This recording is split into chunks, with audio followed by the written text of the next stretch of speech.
आज हम लोग क्लास 10th का भूगोल यानी ज्योग्राफी का एक चैप्टर है बिहार एवं कृषि।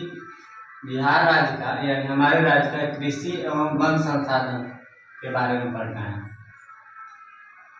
जिसमें कृषि यानी खेती गृहस्थी और वन यानी कि जंगल और संसाधन, इन सभी के बारे में कि बिहार में कहाँ कहाँ खेती, किस प्रकार की खेती, किस प्रकार की फसल उगाई जाती है, इसके बारे में पढ़ना है। सबसे पहले हम लोग अपने राज्य के बारे में जानेंगे। एक नंबर,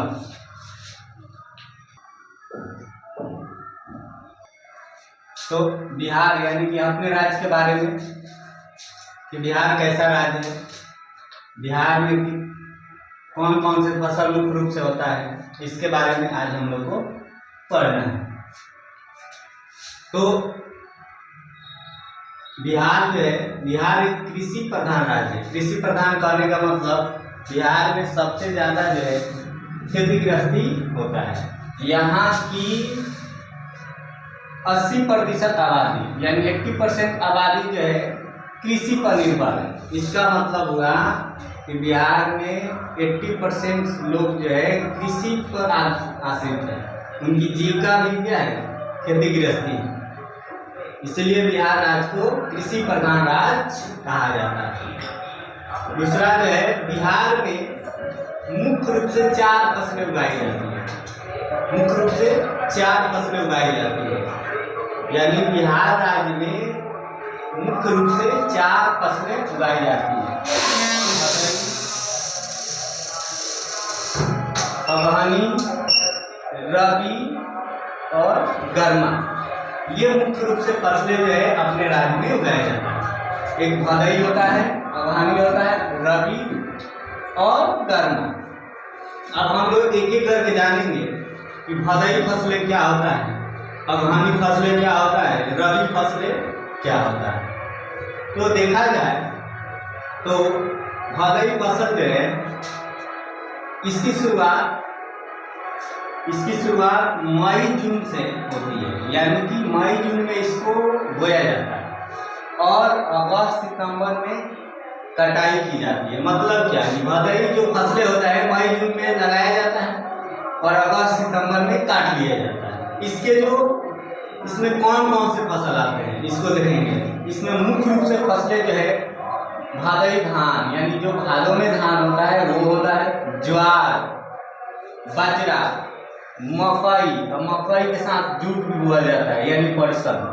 तो ये मुख्य रूप से फसलें इसमें आया जाता है। तथा इसके अलावा सब्जी की भी खेती की जाती है, इसके अलावा सब्जी की भी खेती की जाती है। तो इस प्रकार से भदई फसल जो है मई जून में बोया जाता है और अगस्त सितंबर में काट लिया जाता है। इसमें जो मुख्य रूप से फसलें हैं भदई धान है, ज्वार है, बाजरा है, मकई है, जूट है, इसके अलावा सब्जी की भी खेती किया जाता है। अब आते हैं 2 नंबर पर, अगहनी फसलें, यानी इसको हम लोग खरीफ फसल भी कहते हैं। अगहनी फसल को खरीफ फसल भी कहते हैं। ये फसल जो है बिहार का सबसे ज्यादा महत्वपूर्ण फसल है, क्योंकि खरीफ फसल जो है आधा से आधा आबादी जो है यही बोता है और काटता है। इसमें फसल जून से अगस्त तक लगाई जाती है। जून से अगस्त तक इसमें फसल बोई जाती है और नवंबर दिसंबर में काट ली जाती है। अगहनी यानी खरीफ फसल में फसल की बुआई जून से अगस्त तक होती है और नवंबर से दिसंबर में काट ली जाती है।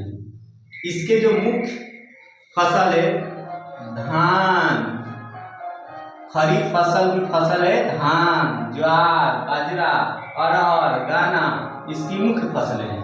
जिसमें सबसे ज्यादा जो है बिहार में धान है, धान की खेती किया जाता है, ठीक है।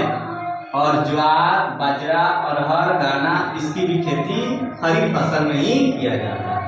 तो धान का अगर एग्जाम में पूछते हैं कि धान की बुआई कब किया जाता है, तो जून से अगस्त तथा कटाई कब किया जाता है, नवंबर से दिसंबर। अब आते हैं 3 नंबर, रबी फसल। आगामी फसल के बाद यानी खरीफ फसल जब पक जाता है उसको काटने के बाद रबी फसल की बुआई होती है। तो रबी फसल क्या है ये समझेंगे। रबी फसल की बुआई अक्टूबर नवंबर में की जाती है तथा मार्च अप्रैल में काट ली जाती है। जैसा ही खरीफ फसल काट ली जाती है नवंबर दिसंबर में तो खेत खाली हो जाता है बिहार में जनरल। जिसके बाद जो है रबी फसल जो है बोने के लिए लोग खेत तैयार करने लगते हैं। तो रबी फसल की बुआई जो है अक्टूबर नवंबर में की जाती है तथा मार्च अप्रैल यानी होली के आसपास इस फसल को काट ली जाती है। इसमें जो मुख्य रूप से जो फसल है इसको याद रखना है गेहूं। गेहूं के साथ जौ, दलहन, दाल वाले पौधे, अरहर, तिलहन, इन सभी की फसल जो है इसमें आता है। तो रबी फसल जो है अक्टूबर नवंबर में बोई जाती है, मार्च अप्रैल में काट ली जाती है। गेहूं, जौ, दलहन, तिलहन इसकी मुख्य फसल है। अब लास्ट बच गया गर्मा फसल। इसके नाम से ही है कि गर्मा फसल क्या होता है। गर्मा फसल सीधे सीधे गर्मी में उगाया जाता है। इस फसल को गर्मी में उगाई जाती है। इसमें गर्मा धान और ग्रीष्मकालीन सब्जियां, ग्रीष्मकालीन यानी गर्मी में उगने वाले जितने प्रकार के सब्जी है इसी गर्मा फसल के अंतर्गत आता है। जैसे खीरा, ककड़ी, ये सब जो है जितने प्रकार के सब्जी है गर्मा फसल के अंतर्गत आता है। तो इस प्रकार से हम लोग जो है आज बिहार राज्य के यानी अपने बिहार के कृषि एवं वन संसाधन के फसलें के बारे में जाने। इसके बाद जो है हम लोग अगले वीडियो में बिहार के फसल तथा किस जिला में कौन से फसल ज्यादा होता है उसका हम लोग वीडियो जो है नेक्स्ट वीडियो में हम लोग पढ़ेंगे। ठीक है, तब तक के लिए जय हिंद, जय भारत।